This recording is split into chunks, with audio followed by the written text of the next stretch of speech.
네, 오늘은 창세기 45장 말씀으로 우리 각 사람이 하나님의 다루심을 받고 만나다라는 제목으로 함께 말씀을 나누겠습니다. 오늘은 좀 야곱과 야곱의 가정을 좀 이제 보려고 하는데요. 야곱은 130년 나이 때 자신의 인생을 딱 한마디로 이렇게 말을 할 때 나그네로 험악한 세월을 보냈다 이렇게 말했습니다. 험악한 세월을 보냈다라는 것은 다른 번역에 구전일만 있었습니다. 그러니까 내가 130년 동안 나그네로 떠돌아다니면서 참 구전일만 있었습니다. 이렇게 130년의 세월을 돌아보는 것이죠. 근데 그의 이제 성장 배경을 보면은 정말로 이렇게 화목한 가정을 별로 경험하지 못했고, 또 그것과 상관없이 기질적으로 에서와 야곱은 이렇게 경쟁했는데, 야곱 인생의 모토를 하나 말하라면 이게 경쟁이라고 볼 수 있어요. 경쟁. 쌍둥이로 이제 태중에 있었는데 태중에서부터 싸우는지라 이렇게 돼 있었어요. 엄마가 이렇게 태중에서 아이들이 왜 싸우지? 이렇게 해서 하나님 왜 싸웁니까? 이렇게 이제 묻는 리브가의 기도가 있었어요. 그리고 이제 태어날 때 창세기 25장 26절에 보면 이제 에서가 먼저 태어나는데 아우가 손으로 에서의 발꿈치를 이렇게 딱 잡거든요. 그래서 이제 에서라고 이렇게 야곱이라고 이름을 지었습니다. 그러니까 태어나기도 중에 태중에부터 이제 경쟁을 이제 하는 거예요. 먼저 나가려고 이제 그러고 이제 먼저 나가는 형을, 제 아기가 무슨 의지가 있는지 모르지만 발 뒤꿈치를 잡고 내가 먼저 나가야 되는데 이게 장자권에 대한 것이죠. 그러니까 이게 참 태중이니까 뭐 어떻게 살아보지도 않고 이미 야곱의 인생에는 경쟁이 시작이 되었어요. 사람들마다 성격이 다른데 유독 경쟁을 이렇게 많이 하는 사람들이 있습니다. 가만히 놔둬도 아무도 없어도 경쟁을 합니다. 저도 이제 그런 기질이 있는데, 옛날에 고등학교 때 학교 다니면은 그냥 이렇게 쭉 학생들이 가잖아요. 그럼 그냥 가면 되는데 굳이 경쟁을 해요. 쟤보다 앞서 걸어야지. 그러니까 아무한테도 안 알리고 달리기 시합도 아닌데 혼자 이제 그러는 거죠. 혼자. 그리고 이제 흔한 경우는 혼자 운전하시면서 경쟁하는 분들이 있어요. 아무도 카레이스가 여기 시합이 아닌데 혼자 이렇게 가야 되는 거죠. 앞서 가야 되고, 교회에서 이제 5대가 어디 출발하면 경쟁 혼자 하는 거예요. 아무도 안 따지는데 뭐 내가 먼저 도착해야겠다. 그러니까 이제 그런 것들은 보통 뭐 달리기나 뭐 성적 이런 것들은 어떤 공개적인 경쟁인데, 야곱은 그냥 경쟁하는 거예요. 그냥 계속 경쟁하는 거였어요. 그러니까 이제 그의 삶을 좀 이해할 수가 있습니다. 아버지는 에서를 이제 좋아했죠. 사냥꾼 같고, 어머니는 야곱을 편애했습니다. 그래서 이제 팥죽으로 형에게 장자권을 사고, 또 어머니와 이게 모의를 해가지고 아버지와 형을 속이고 장자의 축복을 또 받습니다. 그러다가 이제 형이 자기를 죽일까 봐서 두려워서 삼촌 라반이 있는 아주 먼 길을 도망도 합니다. 잠시 동안 이제 야곱에게도 조금 이렇게 러브 스토리가 있었어요. 라헬과의 7년간 이렇게 사랑하면서 수일처럼 여겼더라. 끊어졌다 인글리다 좀 그런 것 같아요. 근데 이제 그거는 이제 잠깐이었어요. 러브 스토리의 열매는 보통 드라마를 보면 수년 동안 사랑을 하다가 다 결혼하면 이제 행복할 것 같은데, 이제 야곱은 이제 결혼하면서부터 또 아내들의 경쟁터가 됐어요. 이게 어떻게 하다가 이제 삼촌이 속여가지고 레아와 라헬을 이제 자매를 그냥 동시에 아내로 이렇게 주니까 이제 경쟁을 막 하기 시작하는 거죠. 그래서 요셉 자체가 이제 경쟁하는 사람인데, 이제 두 아내는 야곱을 사이에 두고 더 이렇게 경쟁을 하는 거예요. 근데 그 경쟁이 그냥 싸우는 걸로 안 끝나고 이제 아들들을 낳는 걸로 나온 거예요. 근데 이제 아들은 사실 성경에 굉장히 어떤 복된 출산의 개념인데, 아들을 낳는 것이 또 이제 갈등이 돼요. 레아는 아들을 낳았으니 사랑을 받겠지 하는데 안 되니까 절망을 하고, 또 이제 라헬은 그걸 지켜보면서 막 시기심이 나타나가지고 막 화를 내는 거예요. 그러니까 이제 참 행복해져야 될 이 아들의 출산도 또 이렇게 또 더 싸우고 더 경쟁하고 그렇게 됐고, 유명한 얘기죠. 고향길에서 이제 형 에서가 300명의 군사를 데리고 온다. 다 죽는 줄 알았는데도 여기에도 이제 아내들을 이렇게 데려다 차별해서 이렇게 앞에로 보냅니다. 그러니까 4명의 이제 아내들을 차별하죠. 아들들을. 그러니까 이제 그 가정사 안에 상처가 있죠. 사실 에서와 야곱의 화해만 보지만 거기에는 좀 아픔들이 있는, 역시 아버지는 또 차별하는구나, 뭐 이런 것이 있어요. 그리고 이제 딸 디나가 강간을 당하는 비참한 일을 당하고 그것으로 형제들이 가서 그 수많은 사람들을 이제 몰살시키는 일들이 일어나면서 이제 주변 민족들로부터 또 죽임당할 위기를 겪습니다. 그리고 이제 라헬이 요셉을 출산합니다.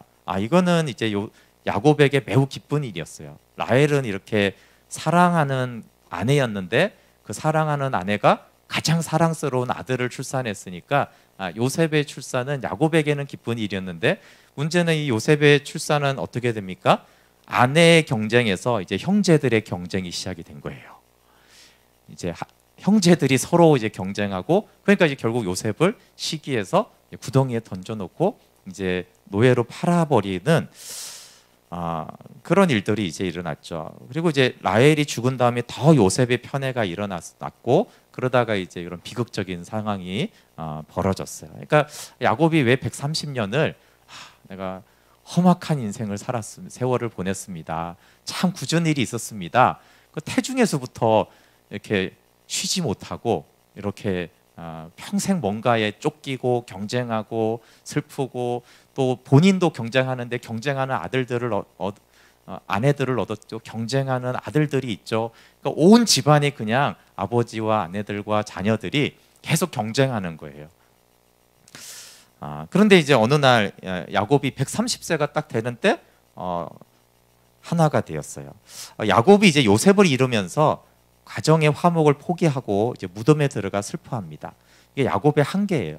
근데 한계는 인간 편에서는 무한한 절망이지만 사실 하나님 편에서는 이 한계 상황이 하나님이 일하시기 가장 좋은 때입니다.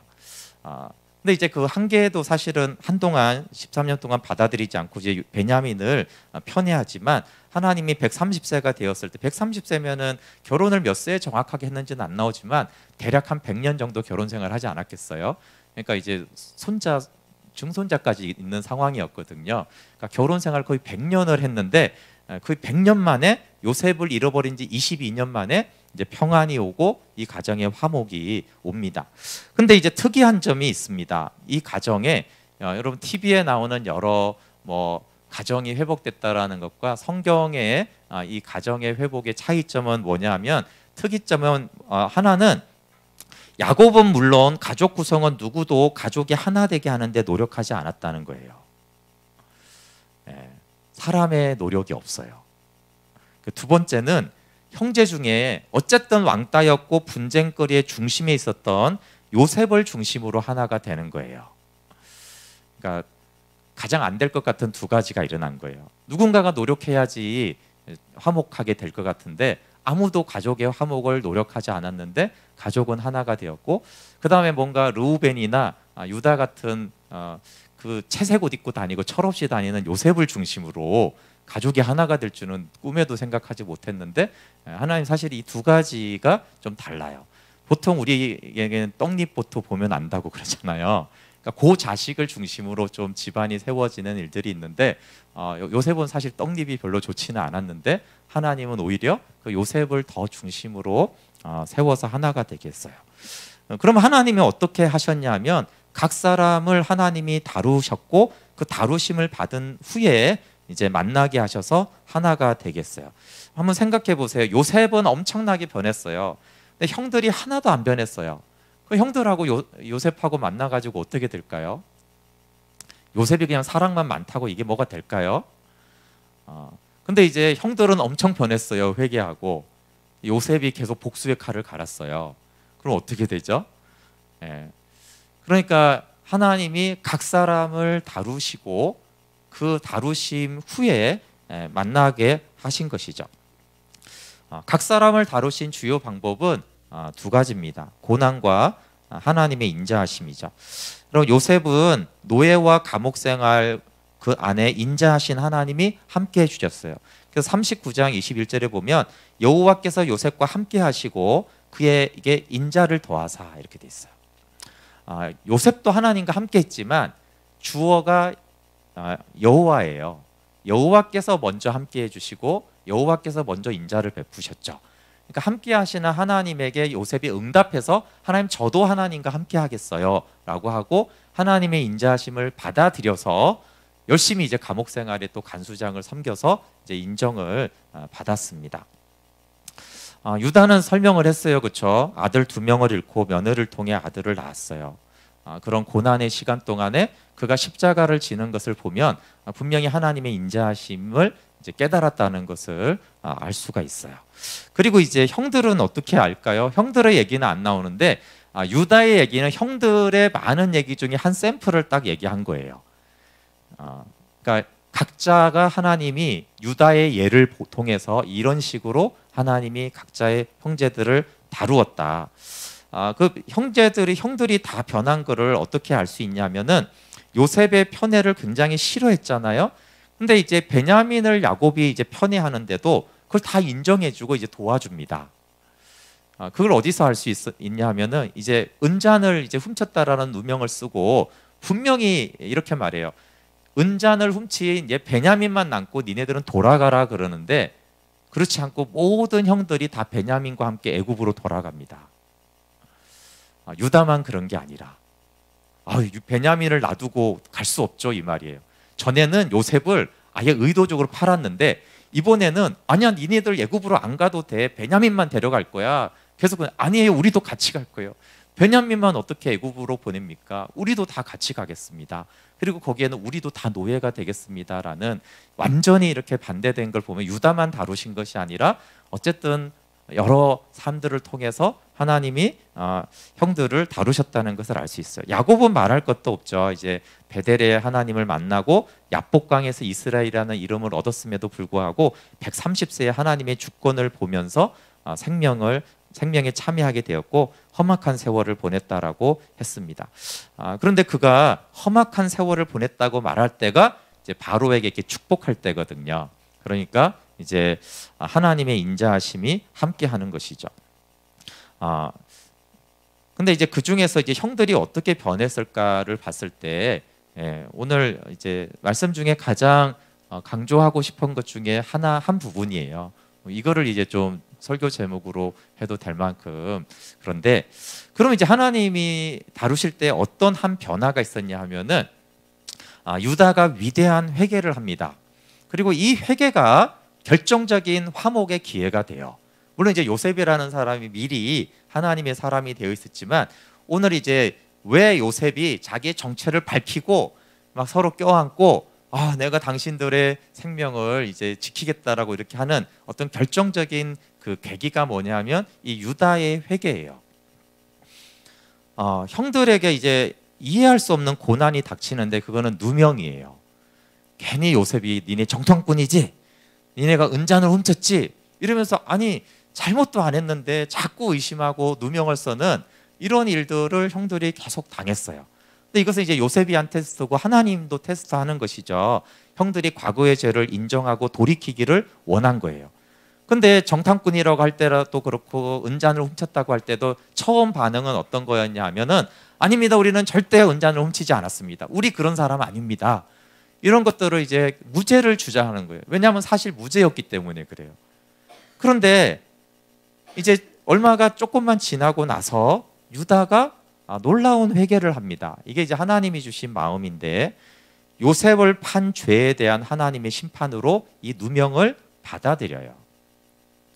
그러니까 누명을 쓰고 노예가 될 처지가 되었는데 그거를 22년이라는 아주 오래전의 그 사건에 대한 심판으로 받아들이죠.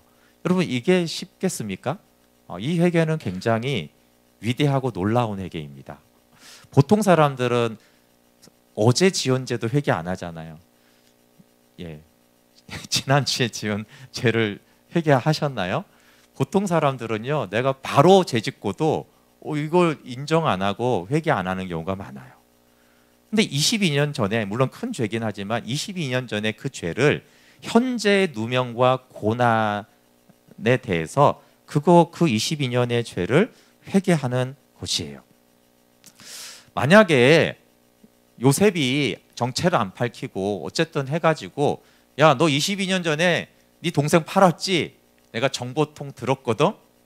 이렇게 해가지고 야, 이 나쁜 놈들 니네 노예해 이러면 어쩌면 어쩔 수 없구나 그럴 수도 있잖아요. 근데 사실은 그건 드러나지 않았는데도 유다는 그 죄를 회개하는 거예요. 22년이 지난 어느 시점에 유다는 22년 전 요셉을 판 죄와 현재의 부당한 고난을 연결시켜서 하나님의 심판으로 받아들였어요. 이것이 회개 중에 정말 영성이 있는 하나님의 은혜가 부어진 사람만 이런 회개를 할 수가 있어요. 44장 16절을 한번 볼게요. 유다가 말하되 우리가 내 주께 무슨 말을 하오리까? 무슨 설명을 하오리까? 우리가 어떻게 우리의 정직함을 나타내리까? 그러니까 사실 무죄하단 말이에요. 무죄하단 말이에요. 그렇지만 이제 무죄 주장하지 않겠다라는 말인데 왜 그러냐 하면 하나님이 종들의 죄악을 찾아내셨으니 우리와 이 잔이 발견된 자가 다 내 주의 노예가 되겠나이다. 여기 찾아내었다는 다른 번역에서는 들추어내셨다 이런 뜻이에요. 하나님이 이제 요셉인지 모르니까 이 총리가 자꾸 우리는 누명을 씌우고 넌 도둑놈이야, 너는 노예가 돼야 돼 이러는데, 근데 이제 유다의 생각은 어디에 꽂혀 있었냐면 지금 막 누명을 씌우고 노예가 얼마나 비참합니까 막 이런 데 있지 않고 유다의 생각은 하나님이 그 22년 전에 그 사건을 들추어내고 있구나라고 했어요. 근데 그런 얘기 자체는 없어요. 넌 은잔을 훔쳤어 이런 얘기나 하고 있는데 하나님이 지금 요셉을 판 죄를 들추어내고 있다라고 그렇게 유다는 생각과 마음이 거기가 있었어요. 그러니까 이제 꾸정물에 이렇게 휘저으니까 이제 그 들추어내신 것이죠. 그리고 하나님이 들추어내셨다라는 걸 인정하면서 도둑은 아닌데도 네, 도둑 맞습니다. 노예가 될 이유가 없는데 노예가 되겠습니다. 이렇게 이제 심판을 받아들이는 거예요. 현재의 누명을 내 죄를 들추어내신 하나님의 뜻으로 이해하는 영성이 있었죠. 이것이 이제 위대한 회개입니다. 지금의 고난, 지금의 누명, 지금의 갈등. 근데 그거를 예전에 하나님이 이 사건을 들추어내셔서 유다야, 네가 이 죄에 대해서 나는 네가 회개하고 이 죄에 대한 나의 심판으로 네가 받아들이기를 원한다라는, 그걸 이상하게 유다는 이해했어요. 이렇게 회개하는 사람이 별로 없거든요. 네, 물론 이제 성령님이 주신 것이죠. 왜냐하면 이제 베냐민을 대신해서 목숨을 노예가 되겠다라는 이런 십자가를 졌기 때문에 이제 유다 안에 이제 하나님이 역사하시는 것이죠. 그래서 그렇게 회개할 수 있는 지각을 열어주시는 거예요. 이 유다의 회개가 형제들이 화합하는 결정적인 계기가 됩니다. 그러니까 이 얘기를 듣고 이제 요셉이 마음문을 여는 거예요. 물론 요셉은 하나님의 사람이긴 하지만 유다의 이 회개를 통해서 이제 요셉이 합격 이렇게 하는 거예요. 그러면서 이제 화합이 이제 일어나는 시점. 그 정탐꾼으로 왔다고 하고 그 꽤 시간 걸렸을 때 요셉은 하나님의 사랑이 있었음에도 그렇게 이제 하지 않았거든요. 하나님의 다루심을 받은 자의 회개고 성령께서 유다를 도우신 것이죠. 그래서 우리가 하나님이 이렇게 우리 각자를 다루실 때 우리가 어느 만큼 다뤄졌는지를 알 수가 있는 어떤 세 가지, 여기 창세기에 나오는 단계를 보면은 현재적인 회개를 하는 거예요.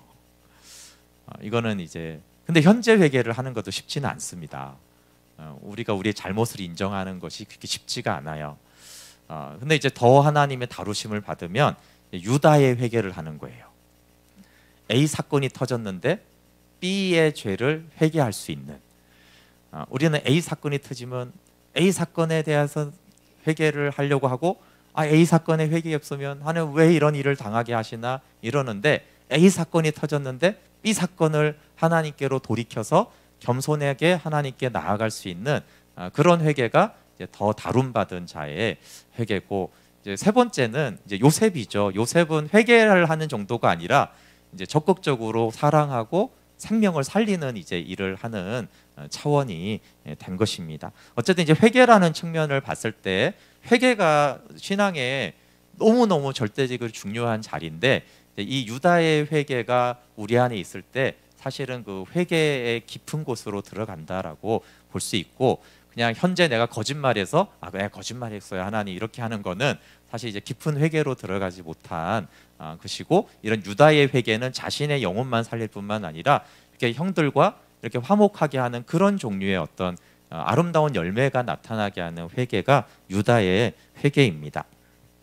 그래서 이제 이 유다의 회개를 중심으로 또 이제 요셉은 이제 하나님의 사람으로 연단이 충분히 되어 있으니까 각자 다루심을 받다가 비로소 만나서 화해하는 것이 오늘 본문이에요. 45장 3절부터 5절이죠. 이 회개 다음에 하는 말이에요. 요셉이 그 형들에게 이르되 나는 요셉이라 내 아버지께서 아직 살아계시니까 형들이 그 앞에서 놀라서 대답하지 못하더라. 요셉이 형들에게 이르되 내게로 가까이 오소서. 그들이 가까이 가니 이르되 나는 당신들의 아우 요셉이니 당신들이 애굽의 판자라. 당신들이 나를 이곳에 팔았다고 해서 근심하지 마소서. 한탄하지 마소서. 하나님이 생명을 구원하시려고 나를 당신들보다 먼저 보내셨나이다. 네, 아까 말한 것처럼 이제 요셉의 생명의 사람이 되지 못했다면 유다가 이렇게 회개해도 그런 건 이렇게 하면서 이제 요셉이 화내면 안 되는 것이고 또 요셉이 뭐 아무리 이렇게 해도 형들이 완악하고 아직도 이제 베냐민만 노예로 하려고 그렇다라면 참된 화목은 없겠죠. 화목은 쌍방관계, 그것이 언약 관계입니다. 하나님의 크신 사랑에도 우리가 회개하지 않으면 하나님과 화목될 수 없기 때문에 한편에서의 사랑만으로는 이제 하나가 되지는 못하죠. 그래서 각자 다루심을 받고 형들과 요셉은 언약 관계를 22년 만에 회복합니다. 에베소서에 이 하나됨에 대한 말씀이 많이 있습니다. 그 중에 에베소서 2장 16절 보면 십자가로 이 둘을 한 몸으로 하나님과 화목하게 하려 하심이라. 원수된 것을 십자가로 소멸하셨다.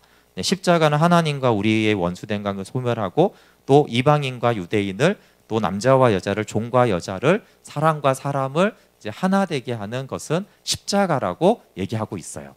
그래서 이 요셉의 야곱의 가정의 화목에도 그래서 십자가가 있었다라는 것을 볼 수 있고 그 십자가를 지고 하나님의 십자가가 그 안에 있고 회개가 있었을 때 그 십자가를 통한 화목이 있었습니다. 교회는 복음의 터 위에 세워집니다. 교회는 성도들의 모임이에요. 그거 맞습니다. 그런데 정확한 이제 성경의 설명은 생명의 교제를 나누는 성도들의 모임이죠. 그냥 믿는 자들이 모였다라고 교회라기보다는 생명을 가진 사람들이 연결되는 곳이 교회입니다. 그래서 너희는 사도들과 선지자들의 터 위에 세우심을 입은 자다. 여기가 교회의 출발점입니다. 사도들과 선지자들이 전한 거는 복음이거든요. 사도들과 선지자들은 로마서 1장 1, 2절에 보면 선지자들이 정한 것은 복음이고 사도들이 정한 것은 복음이기 때문에 복음의 터 위에 세운 것이 교회의 출발이고 거기에 이제 당연히 예수님이 모퉁이 돌이 되시고 예수님 안에서 건물마다 서로 연결이 되어져 가는 것이 교제, 코이노니아고 코이노니아는 서로가 연결되는 시간이고 또 연결이 될 때 성전, 즉 교회가 되어집니다. 우리가 복음의 터 위에 있지 않는 교제는 그 나쁜 게 아니죠. 동호회나 동아리나 서로 친목 모임이나 친구들끼리 이렇게 서로 위로하는 그런 모임이 나쁘지 않지만 근데 그거는 교회라고는 할 수가 없습니다. 근데 이게 복음의 터 위에 세우심을 입었다라고 했을 때 공동체를 이루는 복음은 그냥 복음이라고 하면 좀 달라요. 제가 이제 첫 사역지로 셀교회로 개척한 데를 갔어요. 여러 이유 중에 하나가 셀교회를 이제 좀 체험하면서 배우면 좋겠다. 그랬는데 근데 제가 이제 몇 달을 이제 거기서 다니면서 리더 모임도 가보고 예배도 하고 여러 세미나도 듣고 막 이렇게 하는데도 제가 이제 신대원 사경회를 갔는데 혼자 기도하면서 이제 고민이 되더라고요. 하나님 정말 교회는 어떻게 되는 걸까요? 셀교회든 가정교회든 먼 교회든 다 성경적인 교회를 얘기하는 거거든요. 뭐 바로 그 교회든 그 사도행전에 나오는 그 성경적인 교회가 이제 어떻게 되는 것인가에 대한 이제 좀 다른 어떤 관점이고, 그 중에 하나가 이제 셀 교회도 이제 결국은 사도행전의 성경적 교회가 어떤 시기였고 어떻게 회복되는가라는 거예요. 그러니까 제가 이제 셀 교회를 물어본 건 아니고, 어떻게 그 성경의 교회는 됐을까요? 그랬을 때 제가 이제 막 책도 있고 세미나도 있고 그 교회 자체 안에서 막 그런 것들을 이제 많이 하니까요. 뭐 뭔가 기질 테스트도 있고 은사 발견도 있고 뭐 셀 뭐 야구 그림 해가지고 이렇게 수양회도 있고 막 이렇게 하는데, 이렇게 해서 성경적인 교회가 되는가라는 생각이 들었어요. 그 모든 것들은 다 유용했지만 그럴 때 너무나 당연한 기도하면서 생각이 들었는데, 사도행전의 초대교회는 사도들이 있어서 된 거구나. 사도들이 있으면 저절로 그런 형태의 교회가 나오는구나. 그러니까 그 사도들은 이제 복음을 아는 사람, 생명의 사람들, 부활을 아는 사람들. 그러면 뭐 세미나를 하지 않아도 그냥 그 사도들이 있는 상태에서 그냥 사도들이 복음 전하고 사도들하고 얘기하고 사도들하고 어떻게 하다가 보면은 그냥 저절로 이제 그렇게 되는 거구나. 그러니까 그런 툴 같은 게 불필요하진 않지만, 그렇구나. 복음의 사람이 교회의 핵심이구나. 네. 그리고 이제 저는 책을 별로 안 읽었어요. 셀교에 대한 책이 이렇게 많이 있었는데, 이 책을 섭렵한다고 되는 건 아니구나. 물론 이제 중요한 책들은 제가 읽었지만 복음에 더 집중해야 되는 거구나라는 생각이 들었죠. 사실 복음 안에서 그런 툴이나 뭐 이런 책들이 이렇게 유용한 것들인 것이죠. 근데 제가 이제 사도들이라고 한 것은 몸된 교회를 이루는 교회는 그냥 죄사함 받았어, 구원 받았어, 하나님의 자녀가 되었지, 은사를 받았어, 그런 복음이 아니라는 거예요. 사도들이 있어야 됐어요. 마가의 다락방에 성령을 받은 사람들. 그것은 복음을 통해서 생명을 누리게 하는 복음에 이르러야지 비로소 이제 공동체는 시작을 할 수가 있습니다. 나 죄 사함 받았는데 그렇게는 공동체가 되지 않습니다. 그러면 그 생명을 누리는 것, 부활 생명의 특징은 지난주에 제가 잊어버림이라고 그랬어요. 므낫세에 대해서. 부활 생명에 연합된 자들의 특징이죠. 야곱의 가정은 어떤 가정이냐면, 야곱의 가정은 분명히 언약의 가정인 것이 맞아요. 근데 왜 맨날 싸우는 거죠? 그것은 죄 사함만 아는 거, 오늘날 보고만 죄 사함 받았어, 그런 영적인 아이들, 자녀들만 있는 거죠. 애들은 가만히 놔두면 싸우잖아요. 이제 어른들이 없으면은. 그것이 이제 야곱의 가정이었어요. 야곱의 가족 중에서 이전에는 아무도 생명을 누린 가족 구성원이 없었어요. 야곱부터 막내 베냐민까지 아무도 그 안에 생명을 누리는, 부활을 아는 사람은 없었어요. 근데 이 가정은 언약의 가정이 맞는데도 그랬어요. 근데 이제 세월이 지나면서 생명에 이르는 사람들이 요셉부터 해가지고 유다부터 해가지고 야곱부터 이렇게 계속 생겨나게 된 것이죠. 그러면서 이제 화목이 되고 서로를 섬겼습니다.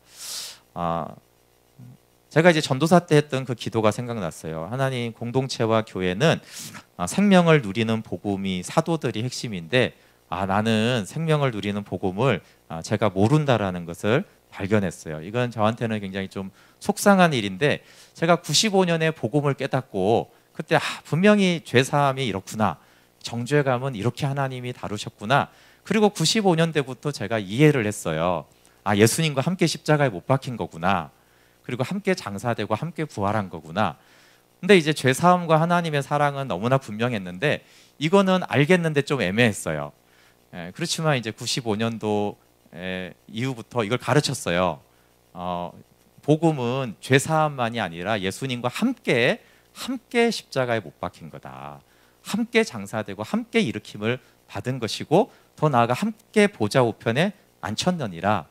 제가 그렇게 이제 배우고 알아가고 그렇게 25년을 제가 가르쳤는데, 이 함께라는 걸 내가 아직 모르는구나라는 것을, 아까 그 부활의 특징을 제가 좀 더 알면서 내가 부활의 특징이 안 나타났구나.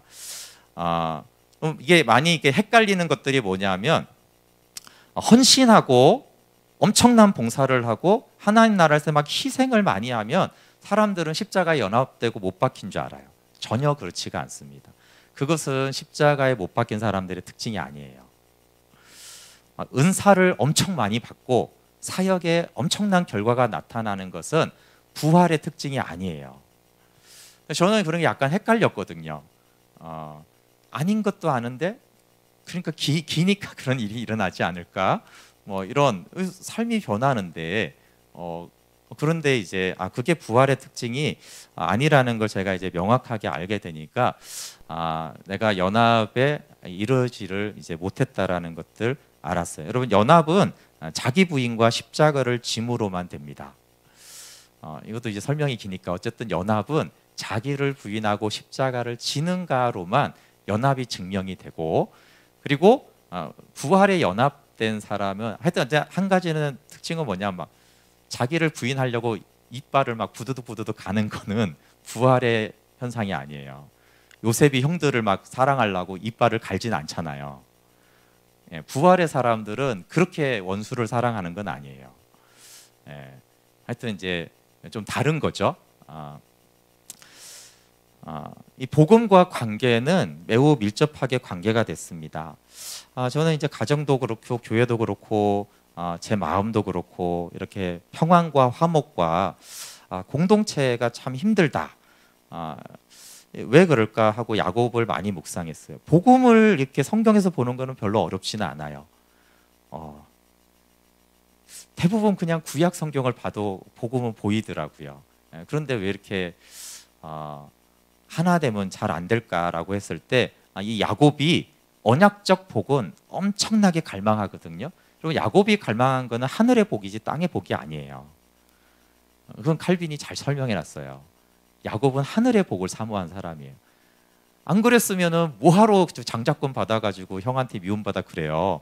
거기 아버지도 재산이 꽤 많았는데 아버지 유산 잘 받아가지고 야곱이 편안하게 살면 되죠.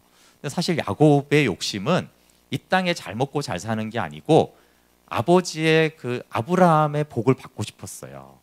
그 영원한 복을 받고 싶었던 사람인 것은 분명한데도 불구하고 야곱은 130년 동안 그 복을 누리지를 못했어요. 참 희한하죠? 엄청나게 갈망하는데 야곱은. 그러면 약복강에서 막 또 씨름하잖아요. 이렇게 위골에 이렇게 쳐가지고 이렇게 쩔뚝쩔뚝 할 때까지만 하나님과 씨름하는데 그렇게 갈망을 해요. 하나님과 씨름하고 하나님의 복, 영생의 복을 얻고 싶다고 그렇게 갈망을 하는데 그렇게 130년 동안 안 되는. 그리고 그것이 되기 전까지는 야곱의 가정에 화목과 화평도 없는 거예요. 그러니까 오늘날로 말하면 공동체적인 교회를, 사도행전적인 교회를 야곱이 못하는 거죠. 그럼 야곱이 가짜냐? 그건 아니에요. 야곱은 진심으로 하늘의 복을 원해요. 또 하나님을 베델에서 만났기도 했고 하나님의 약속도 받았어요. 근데 이 야곱의 그 현실이 야곱이 그 연합의 복음을 알지 못하는 세월인 것이죠. 근데 하나님이 야곱 가정에게 하신 일이 뭡니까? 가정 세미나를 하고 그런 것이 아니고 각자 하나님 앞에 오게 했어요. 그래서 저는 이제 우리 교회도 뭐 한국 교회도 많이 그렇겠지만 야곱 가정과 비슷하구나. 하나님을 사모하고 복음을 갈망하지만 야곱처럼 누리지 못하는 이 한계 상황에 있구나. 그러면 해야 될 일은 하나님 앞에 나가는 일을 해야 되고 또 각자 우리가 하나님 앞에 나가자라고 해야 되는 거구나. 네, 누가복음 10장 42절 종종 언급하는 말씀이죠. 그러나 필요한 것은 하나뿐이다. 네, Only one thing is necessary. 오직 하나만 필요하다. 그리고 이 좋은 편을 선택했으니 그것을 빼앗기지 아니하리라. 그럼 야곱의 가족처럼 성도들 각자가 하나님과의 관계에 집중하고 꼭 필요한 한 가지를 해야 된다라면 하나님의 말씀 앞에, 복음 앞에 나가는 것이죠. 네. 그래서 제가 이제 에너지가 없고 힘이 들 때 이제 생각할 수 있는 거는 그러면 어떤 것부터 이렇게 이제 안 하느냐라고 했을 때 결국은 한 가지 남겨둬야 될 것이 있다라면 그것은 이 한 가지가 필요하다라는 이 좋은 편을 선택하는 것이죠. 여러분 에너지가 없고 힘이 없는데 이 좋은 편을 선택하지 않고 다른 걸 선택할 수도 있어요. 가장 중요한 것은 복음을 알고 생명을 누리는 것이고, 그러면 공동체와 선교는 되어집니다. 우리가 생명을 누리고 부활에 연합되지 못하면 선교를 할 수 있나요, 없나요? 할 수 있어요. 어떻게 하냐? 선교를 해야 돼요. 근데 연합에 이르면 선교가 되어지는 거예요. 근데 우리가 연합의 복음을 알지 못하면 공동체를 만들어 가려고 할 수는 있어요. 근데 연합이 되면 공동체는 되어지는 거예요. 그 차이가 있죠. 네, 그러니까 가정이든 봉사든 되어지는 봉사가 있고 해야 되는 봉사가 있어요. 근데 이제 요셉을 우리가 보면 금방 알잖아요, 그렇죠? 요셉은 이제 감옥에서 나오는 시점부터는 그가 되어진다라는 걸 볼 수가 있어요. 하는 게 아니죠. 근데 요셉은 130세까지는 뭐 했어요? 했죠. 엄청 노력했어요. 대단한 열심을 냈지만 되어지는 은혜를 야곱이 경험하지를 못했어요. 그러니까 되어지는 은혜가 아니니까 그렇다고 가난하지도 않았어요. 근데 험악한 세월이라는 거예요. 내가 열심히 해서 그렇게 해서 뭔가 조금 되고 고난 되고 고난 이런 거는 뒤돌아보면 험악한 세월인데, 요셉은 되어지는 은혜가 이제 있었죠. 네, 뭐 그 전까지는 절대 하면 안 되냐 그런 건 아니에요, 그렇죠? 그래도 전도하면 좋죠.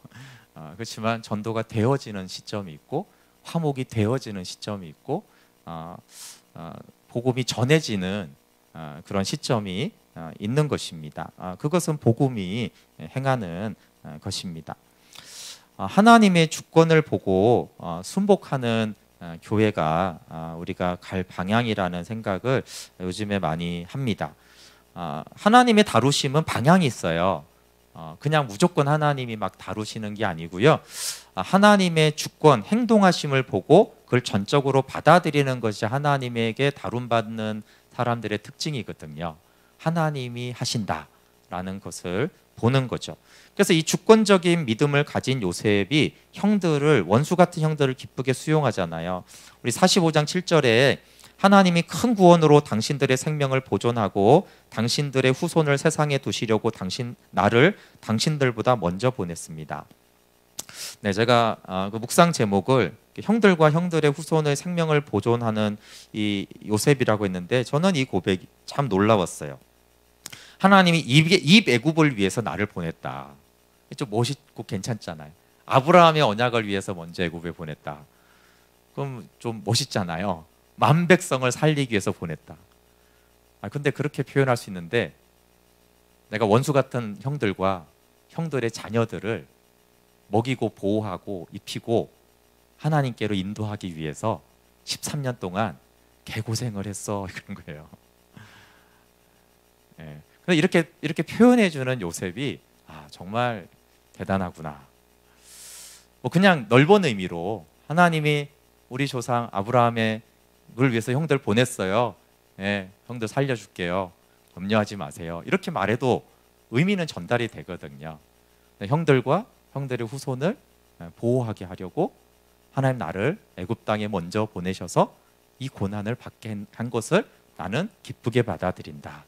이렇게 굳이 표현을 해주는 요셉이 얼마나 하나님의 주권을 알고 그 주권에 순복하는지를 알죠. 이 주권은 부당하잖아요.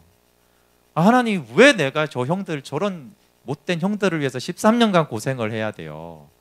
그럼 하나님의 뜻을 안다고 이게 받아들여지는 겁니까? 근데 그 주권을 이제 요셉은 받아들였어요. 그게 이제 요셉이 되어지는 사람이 되는 이유기도 하죠. 이렇게 하나님의 주권에 순복을 하니까 이제 나머지는 하나님이 이제 다 하는 거예요. 거기서 뭐 요셉이 할 거는 없어요. 요셉이 뭐 하나님 다 알려주잖아요. 꿈도 해석하게 하고 다 지혜를 주시니까 요셉이 되어지지만, 그러나 그 전에 요셉이 얼마나 하나님의 주권 앞에 부당해 보이는 이 일을 주님의 뜻이라면, 주님의 뜻이라면, 그게 겟세마네 기도죠. 예수님이 왜 그 죄가 가득 찬 잔을 마셔야 돼요? 그럼 아버지 뜻이라면 이 부당한 십자가와 잔을 마시겠다라고 하는 것이죠. 하나님은 늘 예수님을 그렇게 높였듯이 이렇게 요셉과 같은 겟세마네의 잔을 마시는 자는 모든 이름 위에 높여주시거든요. 왜냐하면 그를 통해 아들의 영광을 나타내시려고 그래요. 그래서 주권을 보는 요셉의 눈이, 그러면 여러분 왜 이렇게 말을 하겠어요? 이게 이를 악물고 원수를 사랑해야지 그렇게 하는 게 아니에요.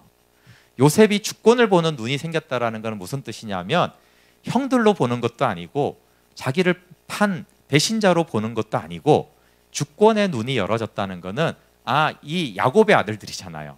아브라함의 증손자니까 언약 백성으로 보는 거예요. 그러니까 하나님이 애굽에 보낼 믿음의 사람으로 보는 거예요. 하나님이 택한 백성으로 보는 거예요. 그게 요셉의 관점이에요. 개인적인 형이니까 잘해주는 게 아니고 원수니까 미워하는 게 아니라 하나님이 택한 백성이지. 하나님이 아브라함에게 약속한 이삭과 야곱 그 자녀, 그러니까 하나님이 택한 그 언약 백성이잖아.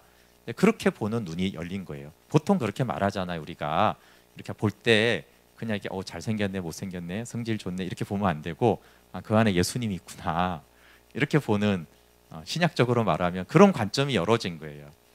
가족이니까 아끼고 성격이 맞아서 이런 게 아니에요. 저 안에 예수님이 있네. 그 안에 예수님이 있으니까 그냥 형제로 받아주고 하나님의 뜻 안에 있어야지라는, 그게 이제 요셉이 주권이 열어졌다라는 뜻입니다. 형들이기 때문에 잘해주는 게 아니에요. 야곱의 눈도 달라졌어요. 우리 요셉이 똑똑해서 총리가 됐네. 아니에요. 하나님이 하셨구나. 이게 이제 달라지는 거예요. 보통 그렇잖아요. 자녀가 공부 잘하면 어떻게 생각하세요? 우리 아들은 똑똑해서 내 DNA를 받아서 그런가? 그게 아닌 거예요. 하나님이 하는구나. 이게 이제 아버지가 자식을 보는 눈이 달라지는 거예요. 하나님이 하시네. 하나님이 하셨구나. 이게 이제 야곱의 주권을 보는 눈이고, 유다와 형들도 아까 말했듯이 요셉도 베냐민을 편애해 주잖아요. 근데 그거를 인간적으로 이제 보지 않는 거예요. 언약적인 하나님의 주권으로 보고 더 이상 싸우지 않고 베냐민을 사랑합니다. 그러니까 변한 것은 뭐냐 하면 모든 가족 구성원이 하나님이 그들의 인생의 주체이심을 알게 된 것이죠. 하나님이 인생의 주체가 되는 예를 제가 유다의 회개로 얘기했어요. 하나님이 이 사건으로 저 죄를 들춰내시는구나. 이러면서 이제 하나님의 주권을 보는 눈이 열리는, 그게 하나님이 주권을 보는 거잖아요. 그렇죠? 왜냐하면 누명을 썼는데 이거 하나님이 하시는구나라고 본 거예요.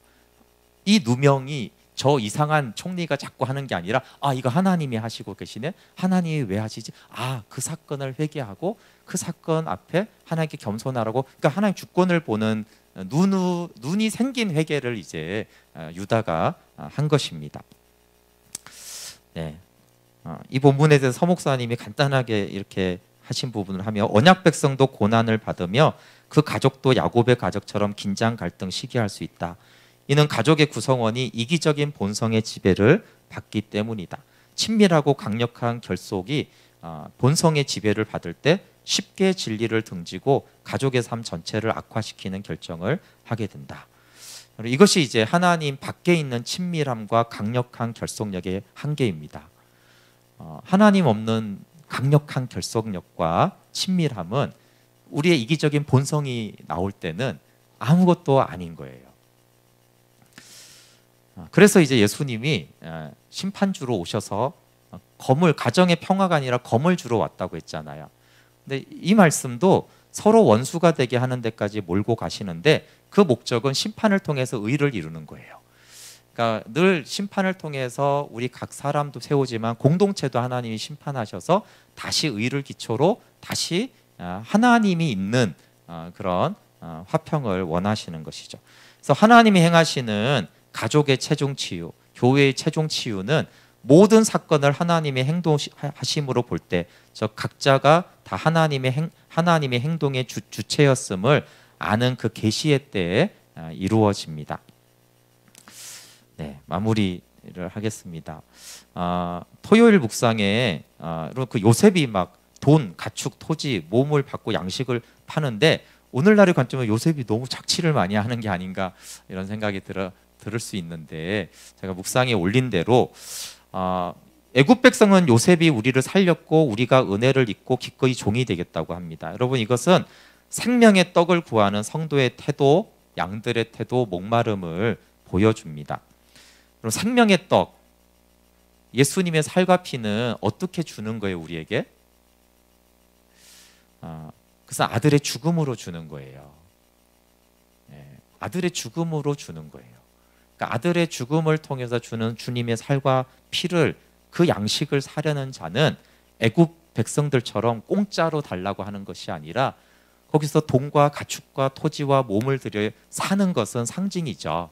목마른 자, 가난한 자, 그 마음이 가난한 자는 거지처럼 구하는 마음이라고 했어요.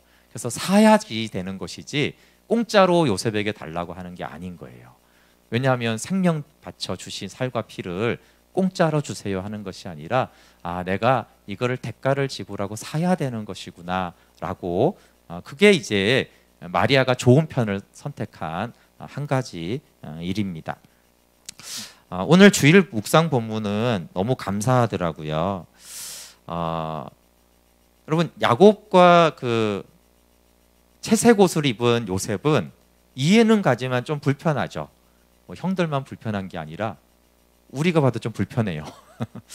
야곱과 12아들인데 한 명만 채색 옷을 입히고, 이해는 되지만 좀 불편한데, 그래도 그때는 하나가 돼 있었어요. 야곱과 요셉이. 본인들의 요셉의 고백이거든요. 하나가 됐다. 근데 이게 어떤 하나됨이? 인간적인 하나됨이잖아요. 인간적으로 야곱과 요셉은 굉장히 하나가 돼 있었어요. 근데 이제 야곱이 죽기 전에 이렇게 하나가 된 모습이 나오는데요. 총리가 된 요셉과 아버지 야곱이 다 하늘의 영광 안에서 하나가 돼 있는 거예요. 그러니까 똑같이 하나가 돼 있는데 그 내면이 너무 달라요. 여기는 막 인간의 애착, 사랑, 뭐 어떤 욕구, 이런 것들로 막 엄청 친한 거예요. 근데 여기는 그런 게 다 하나도 없어요. 오직 하나님의 영광, 언약의 말씀, 하나님이 행하실 출애굽의 역사, 하나님의 신실함, 믿음의 유업. 그냥 거기에서 야곱과 요셉이 하나가 되어 있는데, 그 모습은 성부와 성자가 이렇게 영광 안에서 사랑으로 하나가 된 것처럼. 그러니까 성경은 하나를 목적으로 하지 않아요. 채색 옷을 입었을 때 그 하나는 하나의 옷이 X죠. 그런 하나, 아이고, 그런 아니지. 근데 이제 노년에 그 하나는요, 너무 아름다운 거예요. 네, 우리가 그냥 하나가 되었다라고 다 잘 됐어 그런 것이 아니라, 복음 안에서, 하나님의 사랑 안에서, 그 영광 안에서 우리가 하나가 되길 원하시는 그 하나님, 그런 가정, 그런 교회, 또 그런 우리가 복음을 전하는 전도와 선교가 되기를 하나님이 기다리시기 때문에, 이 코로나 기간에, 또 코로나가 아니어도 각자가 하나님이 말씀하시는 바를 듣고 그 안에 연단이 되어서 그렇게 노년의 요셉과 야곱처럼 그렇게 하나가 돼서 사랑하는, 거기에 욕망이 없는 하나님의 영광이 충만하고 너무 아름다운 그 하나됨을 우리가 기도하면서 나가면 좋겠습니다. 네, 우리 찬양하고 좀 기도할게요. 네, 주님의 시간에 이루셨죠. 그리고 2절에 주의 뜻이 이루어질 때 우리들의 모든 것 아름답게 변하리 기다려. 그러니까 참 제가 오늘 묵상 본문에 야곱과 요셉이 참 아름답더라고요.